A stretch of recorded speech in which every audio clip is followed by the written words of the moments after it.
Yes, sir. What's going on, everybody? You are now tuning into On Second Thought with your host, Ayo Shokeye. This show is dedicated to my teammate Mamadou and Yahe and his family. On today's episode, we got a very, very special guest. I met him. I met him actually 2 years ago, um, and ever since then, he's always been persistent at making sure I'm good. Just trying to keep a strong relationship with me and he's really a true disciple of his work and everything he preaches. So, ladies and gentlemen, Miles Smith. What's up, Coach? How you feeling? What's up, man? Thank you for having me. Extremely fortunate that you had an opportunity to put this together, man. This is some next level stuff from not only just being a student but a student athlete as well. I brag about you like you my son. Telling everybody, man, we got this podcast. One of my players doing this podcast, so. I'm always, trying to be your Flavor Flav hype man. Yeah. Let's see where it's going. But man, I'm super happy and super thankful that we was able to bring out all the innovative creativity that you have. Yo, thank you so much, Coach, for even being here with me, taking the time out of your day. I appreciate it a lot. And I appreciate those kind words. I appreciate them a lot. Thank you so much. How's the fam doing? Pretty good, man. Wife just with the kids and making sure they're all situated and stuff like that, and That's good. obviously, being an amazing wife that she is, and keeping me grounded, Yeah. making sure that I'm straight as well. And then the kids is just the kids. They're a 9-year-old, a 6-year-old, and and a 2-year-old. Kids that's just being kids. So sometimes it's a little, frustrating. But that's the challenging part, right? How do I make everything work?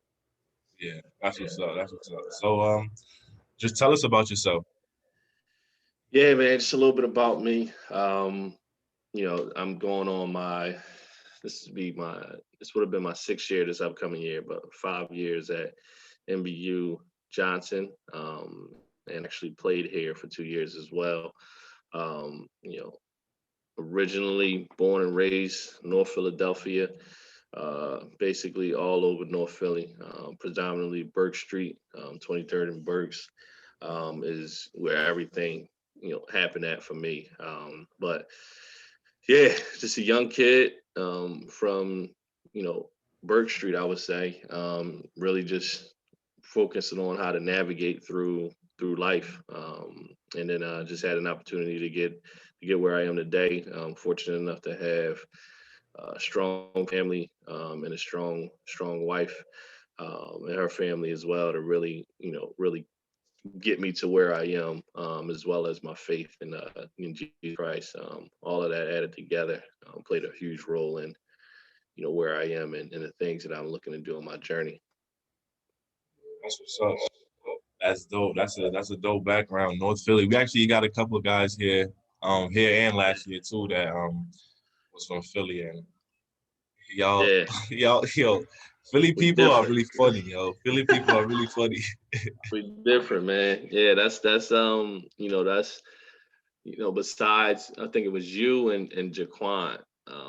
Jay, the two New York guys that we had, to love y'all to death, man. Like I said, it's just crazy. Me and Jay had our battles, but besides Ross, I probably talked to Jay the most out of everybody of my alumni. But Yeah, North Philly. I mean, Philadelphia in general. When I first came up here, it was me, and then next thing you know, we had a group of just Leandro Martinez, Chuck Harper, Andy Bassiano, and Gregory Davis, the legend in Johnson right now. And then just the groups that I was bringing up. I wanted to you know make sure that we put Philadelphia in another area, and really just seeing how I made it out of that area. I wanted to get those opportunities, and one of the guys who really took advantage of that as well is obviously Rasul Jackson. Basically the ghost of Ooh, the athletics. You that's know what my I mean? guy. Nobody know how much he's been through and where he is right now. They just see all the success that he's having right now, and with you and with you leading, and now your right hand partner in our team this year, Rob. You Yeah. guys are, man, y'all set the bar high for whoever comes in after y'all from those areas, man.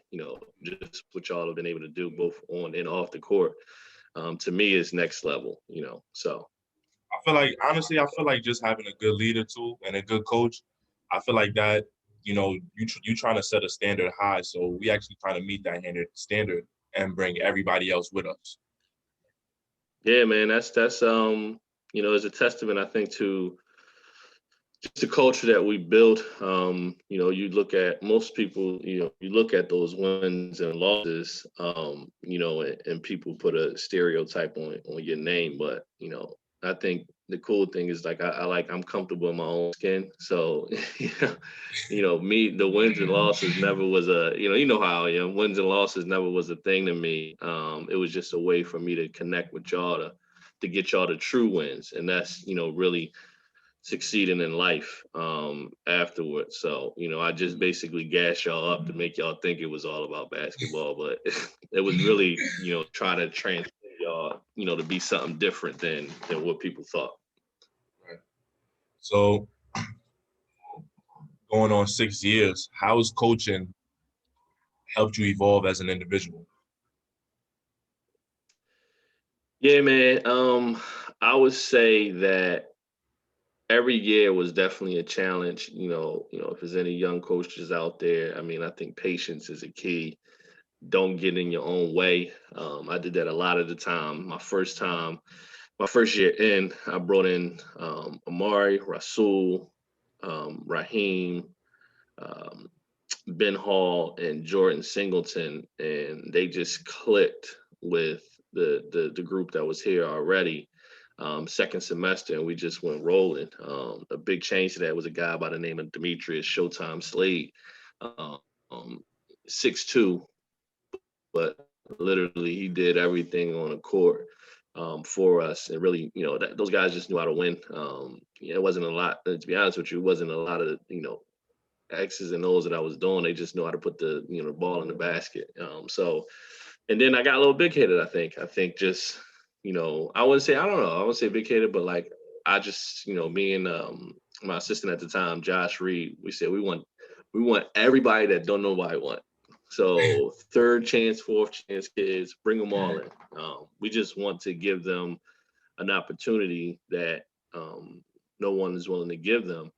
And most of the times when you take those guys, the purpose is the coach is trying to get talent to get wins.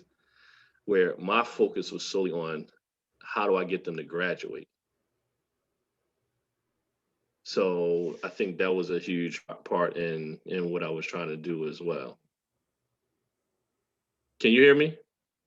Yeah, I can hear you. You're good. Okay. Yeah, You're good. that's what I was trying to do as well. Is trying to I was trying to make that happen for them. And that was the year that when I brought all those guys in, our record probably wasn't as strong, but we graduated all of our seniors. I think it was 8 seniors that year that we graduated. And all of them right now are working or either in grad school. And I couldn't have been more proud of that. That was really like my championship, is watching them walk down the aisle and graduate and stuff like that. So, at that time I noticed that, this was a great place to be therapy for our guys, and then really try to transform them into being something a little bit more. And I think that working underneath of Jamie Ventura really set the bar as far as what an administrator looked like. I came in there just with a coaching mindset, but he gave a different juice of like administratively how to be strategic and how to navigate. And I always tell people like it's nothing different from professional life and growing up in the area that I grew up in. Is still about survival. So he really taught me how to navigate and how to be strategic, how to maneuver in certain ways to get where I need to be at and stuff like that. So I'm really thankful for his mentorship and then other ADs around that really, brought that to the table for me and stuff like that. Wow, that's what's up. Um, Survive. That's really a huge piece because like you said, coming from areas where you grew up at, you needed different tools to survive your area, no matter Mhm. where you were. So I feel like just like you said, having Jamie, that's a huge plus because, like you said, the navigation piece that's big. Yeah, yeah. I mean, these ADs don't come. I've learned something like, man, like ADs like him, athletic directors like Jamie, like I feel like is a dime a dozen. I know that might sound crazy, but like the way his Yeah. mentorship is with staff, yeah, man, is I think is next level as far as how he mentors and how he tries to have this, everyone has a bias, but tries to have this unbiased look at everything that's going on. But really, really, his strategic planning is literally next level at how he focuses on navigating situations. So, I think that was something that I didn't have. Elaine Harvey always, when I first came in, she told me something and it stuck with me. She was like, "Miles, you work really, really hard, but you got to be more efficient." Okay. So I started to think about that. Like that made so much sense. How can I work hard but also work hard at being efficient? And like I learned through the 6 years on how to do that and how to maneuver those situations. That's crazy. I know you was probably just soaking up all that knowledge. I So mean, yeah, man. So with yourself being a player and a coach, how are game-like scenarios comparable with real-life experiences from each point of view? Yeah, man. I think that is a huge tool because the one thing is that like I always say, like after a game, the wins and loss takes an emotional toll on you that has a minimal effect on your life. But the wins and losses in real life, those play a huge role in what happens in every single thing that you do. It's sort of like, we always talk about playing chess. Every move has to be looked at 2 or 3 plays ahead of time. So how do we use time management? How do we use when there's 2 minutes left in the game? How do we utilize that time? What's the best way for us to move forward? I was a strong believer in like failing in order to succeed.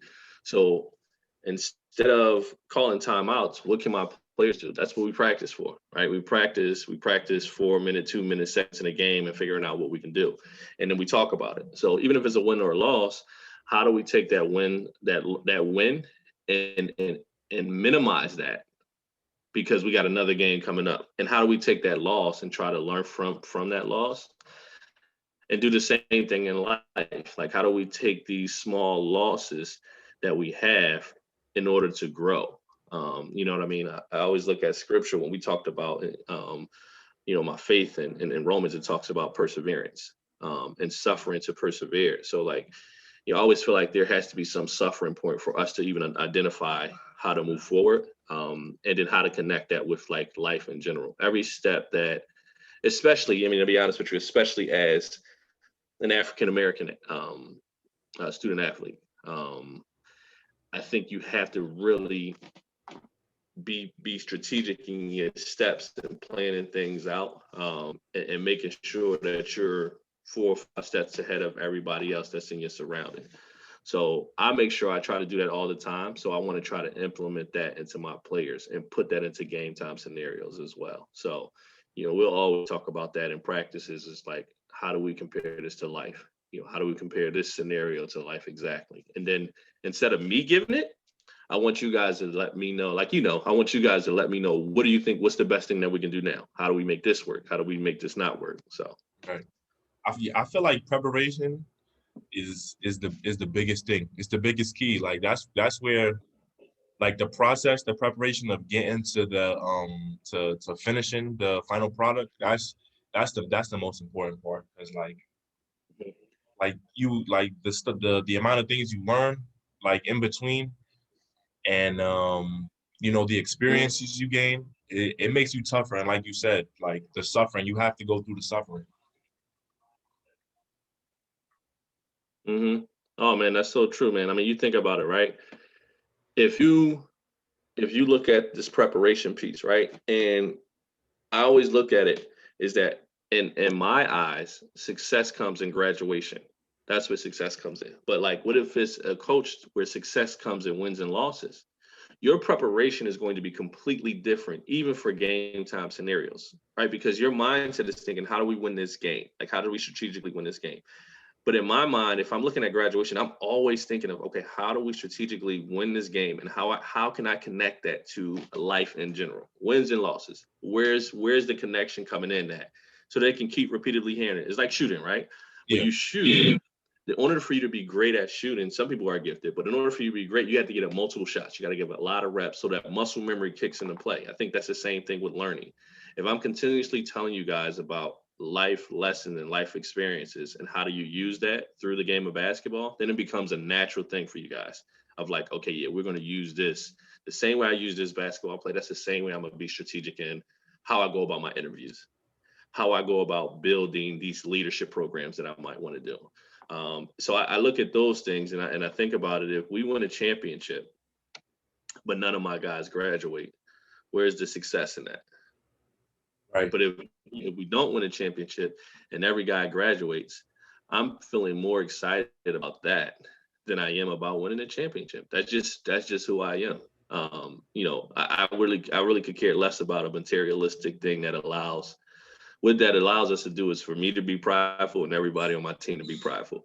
Yeah. So, you know That's what I mean? true. So I need to humble myself by taking losses and understanding what my actual goal was. Then, you know what I mean? That's sometimes that's what you got to do. Man, apart from the wins and losses, because we know it got ugly. You know, we had It got ugly moments, ugly. we had ups and downs. But I still feel like it's preparing us for something bigger. Yeah, Everything is yeah, preparing us yeah. for Oh, something for real. bigger. Oh, So always. yeah, yeah, true. So what ways do you think you have to approach um the game of basketball being a black head coach? Repeat that question again. It broke up. What are some ways that you approach the game of basketball being a black head coach? Like what are some things you might have to do differently than like other coaches or people who are not of color? Yeah, man. That's a real question. You know, I think everything that I do, just like I said before, everything that I do, I try to be strategic about it. And even the way I coach the game, um, I got to realize that I'm at a predominantly white school in a predominantly white conference with predominantly white referees and officials.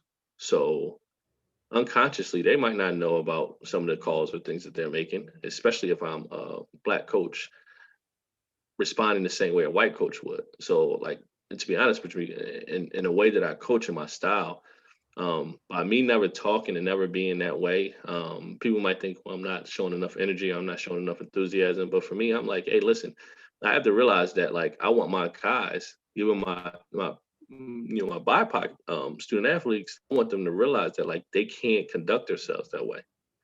You know what I mean? Because it's a stereotype of who you are, and then it lashes out. And we see that. We see that a lot of times in the times that we play. You know what I mean? And then I think the other thing is that I think that there is a piece where I am explaining to you all every single racial incident that might particularly happen. And in all honesty, I don't think some white coaches see that because there is a blind spot at times to being able to see that. And because I've been in the thick of it, the cool thing is that we have black and white students on our teams. So they're the full experience of that as well. I guess I'm not gonna be here. No, I'm not gonna be here, so I can tell the stories now, right? So like, if there's something that happens and they're like, "Hey, listen, I wanted you to talk to this person. Like, we got to keep this." You know me. Hell no. I'm telling the whole team what the scenario is, and this is how you Yeah. handle the scenario, right? You know what I Yeah. mean? We walk through all of those things. You know, we hear a teacher or a staff member says something racial. All right, bet. Let's come together as a group. Let's talk about that. Let's see how we handle that. If we have police brutality and police profiling, let's talk about that. Let's handle that. Coach, always used to say something. Me and Coach Eck talked about this the other day. I was very selfish with my time and my team before Mamadou passed away, where I would tell people like, listen, I don't really care about none of y'all but my team. I'm not here to make friends. Only thing I'm here for is to help these kids graduate. That's the only purpose that I have. And I think that was probably selfish of me, but I think that was my purpose of being here. And when I knew what my purpose was, I had to make sure that I moved in a certain way. A lot of people might not agree with my methods, but I strongly believe that when you are an African American male and Western European individuals have to feel comfortable, it makes things a little bit easier for your student athletes. When you are challenging the norms and you make Western European peoples feel uncomfortable, then that actually affects your student athletes, because then that can be taken out on your student athletes as well. So if I'm not teaching you all about what those societal things are, then I'm not doing you all any justice. It's going to catch you off guard. Why are they acting like this? And then it's going to be tough to even understand how they're thinking when their thought process is flawed, but they don't even know that their thought process is flawed. You know what I mean? So I think maneuvering in that way, I think for me, from a biblical social justice standpoint and a sociological standpoint, that is something that is grounded in my foundation. So it's always been about how do I maneuver as an educator rather than maneuvering as what some might call this typical arrogant, prideful coach. That education piece is crazy because it's not crazy. It's a big piece to being a coach and being a Black coach in a predominantly white area. Because like you said, you can't react in certain ways or lash out. Like you don't get the same type of privilege as another person would Mhm. if you was to react how you really wanted to react. Yeah, yeah. I mean, you look at it, and I see this like I see this on a daily basis, not a daily basis, but I just watch and I'm observing. If I was to act like a white coach, and I was to show like yelling and screaming, and it turns out to like me having this anger or temper tantrum or like not being able to control his emotions. But if that was from another individual, it's like, man, look at all the passion that they have, right? They love the game of basketball. You know what I mean? They love the game of soccer or whatever it might be, right? But if it's coming from me in that way, it's like, oh man, like we got to tone it down. Like how do Mhm. we and and it's not like, hey, we need you to tone this down. It's more like the facial expressions, the languages and stuff like that. So you pick up on cues like that. And when you see that, it's sort of like, all right, I want to make sure that I'm doing this. And it's not even for me, it's for my players, right? Because I want to make sure my players see the way I'm maneuvering and everything like that. So, anytime a situation happens with me and it's something that's a racial situation, like, I always bring it up to you guys. And I always tell you, like, this is the best way on how to handle these things.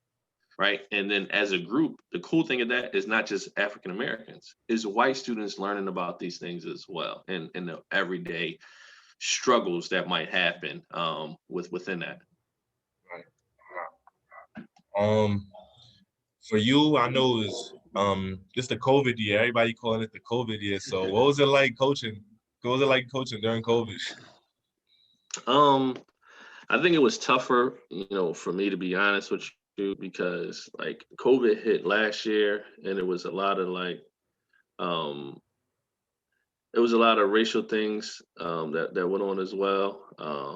With George Floyd and Ahmed Aubrey in the beginning of the year, and then after that, losing Mamadou, that really rocked my world. And then um, everything that went behind that as well, really rocked my world, for me. So like that was extremely tough, for me. And I think that what happened is that when we lost Mamadou, and I saw the impact that it had on Devin and Deshaun and the rest of the team, but more so on Devin Thompson. Like I felt like I had to change my mindset of saying I only want to focus on my team. And I had to change my mindset as though I now needed to focus on the whole entire BIPOC student athlete body, and then eventually go to the BIPOC students, um, and give some of the same energy that I was giving to you all from an educator standpoint, to give that to all, right? And really try to do that. So the basketball piece was literally like, I mean, you saw me some days, like I was probably working from 6 a.m. to 12 p.m. You know what I mean? Just trying to I was addicted to my work, but it was more so like I was that was me grieving Mamadou. Like consistently doing this work of social justice. That I would pick things up, and before we would have team discussions, we would have meetings, and I wasn't able to do that because I was like, hey man, I can't meet with you. I got to do this. I got to teach this class. You know what I mean? So all of that just really kicked in for me, and my relief actually when I was practicing, when I was being in the gym with you guys, and being there for you all, and then the games. I mean, I was telling this to people, like you and Rob really helped me out a lot this year. I think if you and Rob wasn't there, I probably would have broke down with everything that was going on. But just the leadership that you all had, Coach Bev being around and being more connected, after he retired, that was a huge piece, for me, and really just a huge piece for our younger guys as well, to see what true leaders look like. And not equating that with like wins and losses. It was a span where we played 7 games, but we played 5 games in and we played 5 games in 7 days. Like Yeah, they that don't was even time. like That was they don't do that time. so the fact that we was able to pull that off, I think just being able to compete with that while also testing 3 times a day, while also having to be on, ordering food a different way. Our whole entire schedule changed. But like I said, for the banquet piece, even though that schedule changed, we had 10 up and backs from Mamadou. We had conversations about Mamadou. We talked about Mamadou. Having Deshaun back in the spring and Sam back, that really helped out as well. It's like just having another person to talk to about that. And really, you know, trying not to let outside interference interfere with our relationship with Mamadou and who he was. And trying to literally, like, even with this situation, right? How do you move in a strategic way? Because one false move by us can put us in a bad situation. You know what I mean? Right. And we have to endure things like talked about it. I've seen death before, but seeing something hit like this was like next level for I think any of us. So being around at in that, it's still rocking me to this day. You know what I mean? So I think that COVID was just one piece, but I think, man, we got hit with so many barriers. And then, like, I don't know, when we came back, people was losing like your parents, grandparents, cousins. Like we had a really long year. 7 games felt like a year for me. As far as like just all the emotional stuff that was going on within our team. But the crazy thing is, like, we stuck together though. Like that was the beauty of it. We had Right. each other's, and no matter what. And that was the cool part about this year. Right. Definitely. We definitely had each other's backs. I feel like this year, everybody was seemed way more locked in. Even though it was a short season, short span, everybody was like more locked in. Guys showing up earlier to the gym all the time, like every day on a very, very consistent basis. Guys always putting in the extra work. So even though it was COVID, I feel like we battled, we stayed, we stuck together, fought through it, fought through everything. Yeah, that's So so after true. everything that happened in the summer, COVID, we came back to campus and then we formed COMSA. So why you think that was important? Why you think having a group like that, is great? Well, I was seeing, like I was saying, this summer, right before Mamadou had passed away, I was starting to do so many initiatives towards diversity, equity, and inclusion, and the NCAA had asked for ADID, and when they asked for the ADID, I reached out to the Jamie and the president, and I actually tried to put together a proposal on me not taking it as just like a title, but taking it to the next level. And I started to hear like stories of students' experiences. And then I always thought in my mind, right, that all the experiences that I had each year with racial incidences that happened, I kept it within our team, and I didn't broadcast that because, like, to be honest with you, I wanted, we're in a predominantly white school. I do feel like sometimes white people that are unconscious about their implicit biases and microaggressions, they need to feel comfortable. And it wasn't until like seeing all of these things that happened, it was really the students that helped me to change that. And like, they need to be uncomfortable with being discomforted with these situations. Just like I teach you guys, you got to be uncomfortable to be comfortable. And rather than teaching y'all how to navigate around white Western European culture, now I had to teach y'all how to be leaders and transformative individuals. And when I wanted to create COMSA, the Coalition of Minority Student Athletes wasn't supposed to be a community service thing, a title that is given and you have these initiatives. Coalition of Minority Student Athletes was solely built for a safe space for just the BIPOC students, but then also to change the stereotype of who you are. Because I'm a firm believer is that, like, you hear this, oh man, such a great kid, oh man, it's such amazing how they made it out and they're in college. But in reality, half of the people in this institution have no idea what you all do after school. But every last one of my guys, I know majority of what they do after they graduate. So I wanted to make sure that Coalition of Minority Student Athletes had leadership opportunities, and that we weren't just going to be put together to have like meetings and then like say, hey, let's do this. It was going to be like, no, we got these initiatives. We might not have as many meetings, but we about to show our face. And it's about to be innovative, and it is about to be extremely exciting for our students to understand that they're leaders. You know what I mean? So like, the stuff that you all are doing now, these are leadership things that by putting a title on a resume, it doesn't equate to putting a title with a full description, put together a strategic plan, how you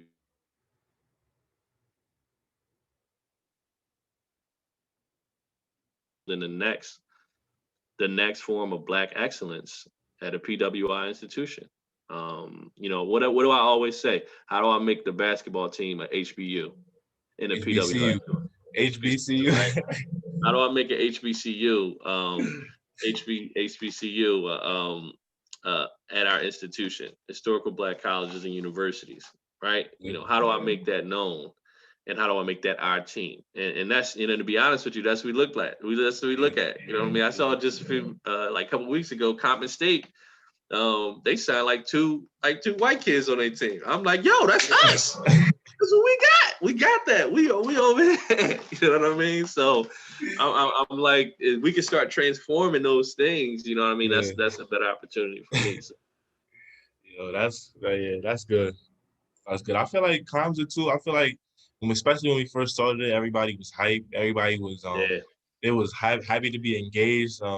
All the Mhm. meetings, every session, it was great. It was also Mhm. informative. Everything, the things we learned, Yep. and I'm just glad we was able to make people feel comfortable. Yeah, That's the man. biggest thing. That was huge. And yo, the crazy thing is how we connected with the youth and adults in Lamoille County. Like I Yo, think that was facts. another thing. Like with me being here and then Saudia Yeah. being in the community, like yo, that combination, that just like that put everything together. You know what I mean? So like for me leaving, that's probably one of the biggest things I'm gonna miss is like seeing what we could have done with the Coalition of Minority Student Athletes and how like big Mhm. this could be Yeah. and take it to the next level. You know what I mean? Definitely. You would have took it further. Yeah, man. I was You thinking took it about to the like, roof. yo, how do we do like leadership symposiums for BIPOC students all over the Vermont State College system? Like I was trying to like put together craziness that could go on for there, but we starting off at a good. We planted a seed, man. We planted a Yeah. strong seed, and what the potential of this could look like. So living out here in a predominantly white space, what are some things that you have to teach your kids on how to maneuver out here? Um, that's an interesting question. I mean, like my son is getting my oldest is getting the most of it right now because he listens into a lot of the diversity, equity, inclusion work that I do. And I work with That's the what's up. yeah. So he's like, you know what I mean. We're moving to New Jersey, and he's just super excited to have like a more diverse educational system. You know what I mean? To see more people that look like more students that look like him. And I think it's two ways to look at this. So like the first one is like having him understand that like, you know, no matter what they do or what they say, their skin complexion always will come into play. That's just a thing. It's what's happening. However, because of his mother and father, we do have other privileges that some white people in our area don't have. So he has to understand two perspectives. He has to understand the privileges that he doesn't have, and then the privileges that he does have. Like I always explain, like my child, we are a middle class family. There's people in our in his school that are of lower class, and he has to be able to equate that and actually have empathy, right? Have empathy and compassion and learn about the different socioeconomic paths that is for an individual in life. But then on the other note, he has to also see that they have to see that they're different in skin color compared to everybody, majority of everybody at their school. And most and or some white people uh, look at the intent versus the impact of what they say and do. Meaning that like they look at, well, I didn't intend to do that, but not understanding the impact that it has. So my son is 9 years old, and at the age of 9, he's already had multiple experiences where I can't be friends with a brown person or I can't play with a black person. So he's had that multiple times. So he's seen that. But at the same time, you deal with the fact of there is an emotional piece that comes with it that is, well, why does everyone look different than I do? I mean, why does everyone look one way, but I look like this? Mhm. So everyone is white and I'm brown. So is there something wrong with me? Is it something to do with me? It's just that, Ishmael's responses to things are always like, man, I wish I was able to respond when I was his age like that. I remember Yo, the first Ishmael is he's super smart. he was first experience, 4 years old. He asked his white girl to be his friend in preschool. She says, no, I can't be friends with black kids. Ishmael says, well, Jesus said we're supposed to love all people. So I'm still gonna be your friend. So I'm like, yeah, man. Yeah. Like just having that experience of him, I know that he's going to be a strong leader for his sister and his brother. So the one thing is that when the work that I'm doing outside of basketball, sometimes it can be exhausting, and especially can be exhausting when my approach to things are a lot different, and when my approach is a lot different, now it's like, oh, I like this. Can we use you for this? Let's try this. Let's try this. You know what I mean? And I'm always, me, like I want to be in the cut. Like I don't want nobody to know about where I'm at, who I am. Everything is low key. But when I'm doing this work, it can't be low key because I'm like one of the only, I'm not gonna say one of the, because I think Saudia does an amazing job, next level. But as a male, one of the only males that's doing this type of work. And when my name gets out there, that's when I start to be like, no, I can't do this. Because in my mind, I don't want my work to be a threat for my kids. Wow. You know what I mean? I don't want it to be if we're walking and I do a seminar or a presentation and a parent doesn't like it or a teacher doesn't like it, and then they find out where I live at. You know what I mean? Like I don't want nothing to ever be put in a situation like that. Yeah. Because, like, to be honest with you, when you in the multicultural environment, you got bodies that can help you. You know what I mean? But when you're in a predominantly white space, you know what I mean? Who we got? We got us. Everybody else is far away. I can't be like, yo, Philly, yo, come on. They're gonna be like, what? Bro, that's 7 hours away. What we gonna do in 7 hours? So like I gotta be cautious of those things. You know what I mean? Yeah. Everyone's like, oh man, gun laws and all of that stuff is great for hunting. Man, you don't know what's going to happen. The mind is a very, very, it's a unique thing. And some things that happens, it's unconscious. A lot of it is unconscious. So I'm always thinking of what is the worst case scenario, because we've always been in worst case scenarios, right? There's not one year that went by that I hadn't sent an email out to the entire athletic department about a racial situation that's happened with me in Lamoille and how it looks. It's different than what it would look like. And this is before I start doing all this work. And it's different for me to go home than it is for anybody in my office to go home. You know what I mean? So being able to see that my kids are getting this firsthand, I think it's just fortunate that I start doing this work so that I can actually be able to like educate them in a way that I think is appropriate. They next up though. That's the future of this generation. Right. That's what I'm saying. Like they next to, you know what I mean? I'm like, man, listen, Ish, whatever you want to do, you don't gotta be a basketball player. If you want to be a scientist or a doctor, you know what I mean? For me, that's next level. Scientist or a doctor. Like, can we get there? What you want to be? You want to be an artist? You can be that too. So giving him the options to be who he wants to be, rather than saying like, yo, you're a basketball player. Yeah. Right.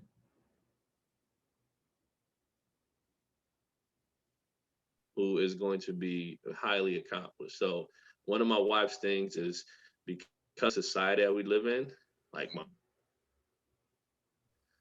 always have to affirm them and give them confidence of who they are and how blackness is beauty and how their brownness is beautiful, because they're going to be getting pushed down so many times. So that affirmation to them, literally, to be honest with you, I want them to be a little bit conceited in their appearances and their looks. It's not even about being conceited. I think it's just really taking pride in who you are. Yeah. That's a good point, right? Like, rather than like being self-confident because of this, right? Being something like, no, man, you're beautiful. I mean, me and my wife had an argument yesterday. She was like, man, you gotta, Ishmael, he's the only African-American on his soccer team. So like, he's going to have like these, he's going through a lot right now. And I'm like, yes, that's why I'm pushing him harder though, because he's the only one. Because he's the only one, it's just me. I always believe you got to do 20 to 30 times more because you're the only one. Because I want you to stick out. You know what I mean? I want you to stick out and be that amazing individual that you Mm. are, and like continuously work hard. Continuously work hard. So yeah, that is huge, right? And that affirmation and confirmation of my kids. Wow, wow. That actually brings me to my last question of the day.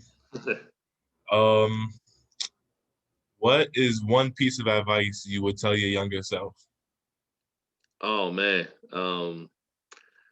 I should have listened to my my mom, my aunts. I should have listened to a lot of people back then, man. Man, I think the one piece of advice I would give my younger self is don't change nothing that happened in the past. Mm. Everything that I've experienced in life, I believe that God allowed that to happen in my life. You know, my struggle, and this is more of a religious thing. My struggle is that I personally feel responsible for every personal relationship that I had who's died or passed away. So like that has always been like the toughest thing for me is handling that emotional piece. But you know, man, to where I am right now, I was 6 years, as an assistant athletic director and head men's basketball coach at NVU-Johnson. I'm now going to be an associate AD of compliance and student development at the College of New Jersey. Like, you can't, where we from, man, like you don't even see a statistics of us accomplishing these things. So if I change anything in my younger life, that might just flip the trajectory of who I am today. You know what I mean? Same thing with like Q. You know what I mean? Like we trying to mentor the youth in a way that every experience that we had, we want to get y'all to that level. You know what I mean? I said we talked about it. I sat and I contemplated like, do I want to leave coaching? How is this? And I'm like, so many coaches out there, but how many black administrators are there out there that's actually leading? It's sort of like being a basketball player compared to being the owner of or GM, right? So like Right, right. I put myself in like me said, it's different levels. I'm trying to put myself in the next level, right? Mhm. How do I get more business oriented to have that? And if I don't have the survival skills on how to maneuver in North Philly, with my family and stuff like that, then I don't think I can equate those survival skills to how to maneuver in corporate America, how to maneuver in athletics. You know what I mean? So, like I said before, man, that survival piece is real. You just got to be able to equate it. I always talking. I mean, yeah, I hung around basketball players and drug dealers. At the same time, you know what they both had in common? They both knew how to maneuver in those areas, Yeah. and they had to survive Right. on the basketball court or in the streets. I don't think there's no difference for us trying to survive in where we are right now. Even when I go to teaching, I got to figure out how to survive, man. You know what I mean? I got to keep like that's going to be an automatic thing. That's ingrained in who we are. You know what I'm saying? That's really Lee how you in the beginning of the show you spoke about the survival piece and you ended it off with the survival piece. That just showed me right there. Everywhere you go, It's, survive. it's Survival is key. Survive. it's key, man. It's key. You're going to either do it the right way or you can do it the wrong way. And I mean, to be honest with you, bro, we just trying to change the narrative. Like I said yesterday, you and Rob just changed the statistics in y'all area. Being from North Philly, you being from Yonkers, all you did was you changed the statistics Mhm. to having younger people see that we more than just what people paint us out to be. You know what I mean? Right. And we moving in levels right now. We really changing the game and what we doing, Mhm. and doing it in a positive way. Yeah. I just want to say thank you so much, Coach. Again, taking the time out of your day, sit here to be with me and just share the knowledge. I just learned so much. I just got that second thought. Yeah, there you go, man. There you go, man. And man, I am extremely, extremely proud of you. I was talking to Chad yesterday, I mean 2 days ago, and he was like, yo, the transformation that we've seen in IO is like unheard of. Is unmatched to see what he has become with all the battles that he done faced. Like my man about to be a commencement speaker, bro. Like, you know what I mean? That's next VP or championship. You know what I mean? Like Yeah. you're about to be a commencement speaker at a PWI institution. Yeah. Like that's next level, I think, for my program. And then when I leave, you know what I mean? You know, we got people out there throwing stain on my name, you know, but we already know what it's like, you know what I mean, in our group, in our culture and how we do things. So if we don't got no haters or we don't got nobody throwing, you know, stuff on their different blogs or their different websites, if we don't got nobody throwing out craziness, you know, it'll be a little bit different. I mean, it's crazy. You got people asking me, yo, you get fired? You get fired? How'd you go there? I said, man, whatever the narrative is, Yeah. take that, John. My guys, all I need is my guys. That's all. Yeah. So just let us know where we can find you at on social media, where we can follow you at. Yeah, bro, you know I'm not tech savvy, so you can follow me on let me see. I'm gonna pull up my Twitter right now to see what my handle is, because I don't even know what that is. So you can find me on Twitter at, you know what my handle is? Hold on, I got you right now. You don't even know, right? Because Yeah, I don't know. Young, go ahead. Bro, right? Bro, that's crazy. You can tell my technology skills are way off. Yeah. Oh, I think I found it. Hold up. I think I found it. I'm like Jamie. You can email me. I can put out my email. But you could go on, you could, oh, I got it right here. It is at Coach Smith _24. Yeah, I heard it, yo. All right. So if y'all want to find me at Coach Smith _24. I don't got an Instagram account. I got Facebook, but that's for any of the older people that's on this call. If you Sometimes find he will all you still got, get on the book. you on Sometimes he will still Facebook, get on the I book. think Yeah. my Facebook is Miles and Crystal Smith. And if you see a picture of Mamadou on my team, you know that's me. All right. So, you know, that's what I would say. Thank you so much, man. It was a pleasure being on the show. I know you're going to do amazing things, as I said before. You know what I mean? And keep up the amazing work that you're doing, especially for this institution as well. All right.